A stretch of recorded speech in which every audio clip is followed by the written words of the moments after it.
Donc tout simplement, on va ouvrir Photoshop, on va créer un projet. Donc on appuie sur créer nouveau. Donc moi j'ai pris largeur 1500, hauteur 1500, résolution 100 par pixel. Ici je vais mettre un ordre de main mockup. Et puis j'appuie sur créer. Donc on appuie sur créer. Excusez-moi. Donc maintenant ici, c'est ici que tout va se passer en fait. Donc premièrement, qu'est-ce qu'on va faire? On va chercher nos images des mains et puis on va les détourer.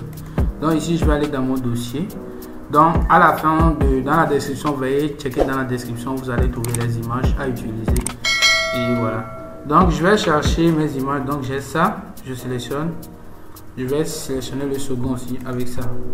Donc je vais amener tout simplement sur Photoshop et puis j'amène vers ici. Donc ça va m'ouvrir les deux fichiers dans deux projets différents. Donc maintenant c'est à moi de les détourer. Premièrement, qu'est-ce qu'on va faire? On va utiliser la gomme magique. Bon, un instant, je vais changer mon espace de travail. Ok, c'est bon. Maintenant je vais prendre la gomme magique. Vous venez ici, vous faites clic droit, vous prenez gomme magique. Maintenant on va enlever les fonds unis. Donc je vais enlever ça, ça. D'accord. Maintenant ici je vais prendre l'outil sélection rapide. Vous avez la possibilité de faire ça avec n'importe quel outil que vous voulez. Moi je vais prendre l'outil sélection rapide. Je vais sélectionner juste la main comme ça et puis je vais faire quoi? Je vais faire un CTRL J. Soit vous avez la possibilité de faire CTRL C, CTRL V ou soit CTRL X, CTRL V. Bon, ça dépend du moyen que vous êtes le plus facile en fait. Donc on va faire la même chose pour la deuxième main aussi. Gomme magique. Tac tac. Maintenant, je vais prendre l'outil sélection rapide. Je vais sélectionner la main. Ici aussi, juste la main. Parce qu'on n'aura qu'à juste utiliser la main. Donc ici, on va enlever les petits détails qui restent. On appuie sur Alt enfoncé. Et puis, on scrolle un peu vers le côté qu'on veut arranger. Non, non. Puis je Alt. Tac. Ok. Ou bien on peut prendre l'outil lasso, je pense que lui aussi ça peut nous aider. Bon, si je fais ça, ok, voilà. Donc l'outil lasso aussi ça peut nous aider tout simplement à pouvoir faire la sélection. Ok, maintenant une fois que c'est bon, on va faire la même chose. Toujours CTRL J, ou soit CTRL C, CTRL V, ou soit CTRL X, CTRL V. Ça dépend de ce que vous pouvez faire directement. Maintenant ce qu'on va faire, on va amener la première main sur notre plan de travail. Donc je vais amener ça ici comme ça. Donc je fais CTRL T pour réduire la taille un peu. Je vais le mettre quelque part ici. Bon, c'est déjà bon, je pense. Bon, ok, ça là c'est bon. Maintenant, ici je vais importer la fiche qu'on va utiliser avant d'importer la deuxième main. Donc on va prendre notre et je vais aller dans fichier importer incorporer. Ça dépend de la fiche que vous voulez. Ici, moi, je vais prendre la fiche de nos 2 cas d'abonnés. Et je profite de vous dire merci aussi pour tous ceux qui sont abonnés à ma chaîne. Voilà. Donc ici, on va chercher un bon positionnement de notre visuel.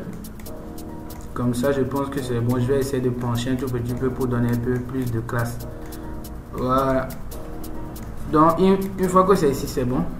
Maintenant, je vais amener le visuel en bas de la main. Et maintenant, on va redisposer plutôt la main de la dame. Bon, je ne sais pas si c'est une dame ou bien c'est un homme, excusez-moi. Là maintenant ici on va essayer de positionner un tout petit peu comme ça.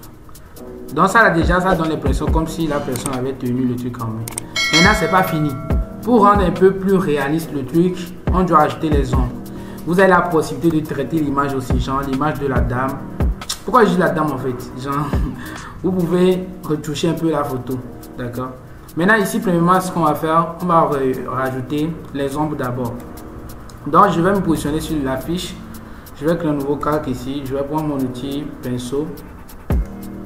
Et maintenant je vais essayer de mettre un tout petit peu comme ça. Donc vous allez réduire un peu le flux et l'opacité pour ne pas trop influencer ce que vous allez faire. Donc ici la couleur noire et je vais essayer de peindre comme ça. Voilà. Donc vous allez constater que maintenant c'est un peu plus réaliste qu'avant. Là on a l'impression que genre c'est un peu genre la tenue réellement en main en fait. Ouais. Ok.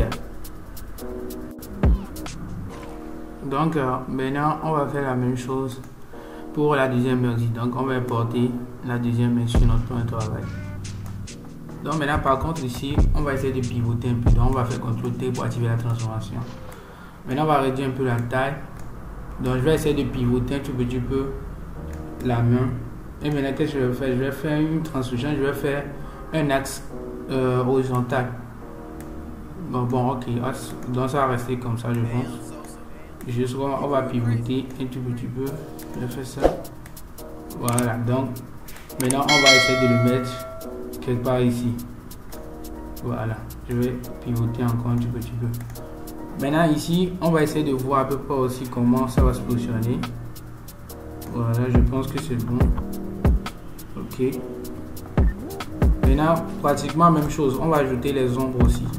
Donc pour les ombres, on revient en bas. Donc on peut revenir sur le calque des ombres qu'on avait fait. On reprend notre petit pinceau. Maintenant on va gérer la taille. Et on va essayer de mettre les ombres ici. Donc on va un tout petit peu. Donc je peux agrandir pour mettre en même temps. J'en fais de trop, je vais revenir en arrière. Ok.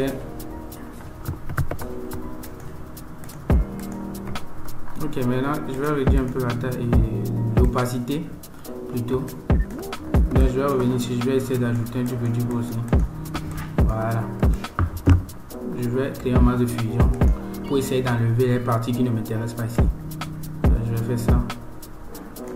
Ok. Voilà, je pense que ça peut aller. Maintenant, vous allez voir que ça donne l'impression que bon, voilà. Donc maintenant ici, l'avantage c'est que quoi, par exemple, si je reviens sur le flyers ici et que je fais un deux clics sur l'icône ou bien miniature d'objet dynamique, là, je fais un deux clics. Vous allez voir que ça va m'ouvrir un autre projet qui contient juste que le flyers. Là ici, on peut mettre le type de flyers qu'on veut pour que ça s'applique directement sur notre mockup ici. Maintenant ici, je vais amener un flyer, je vais amener ça. Je vais le mettre ici. Je vais mettre ça à la même taille que le plan de travail. Maintenant, je vais faire un clic droit. Je vais appuyer sur aplatir l'image.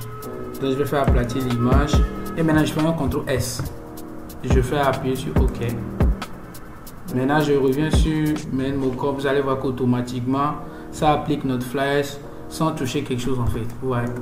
Donc, ce qui est très facile à faire et très, genre, je vais dire très manuel, qui peut vous avantager, les gars. Donc j'avais fait ça, je pense j'avais fait ça pour un visuel de sprite.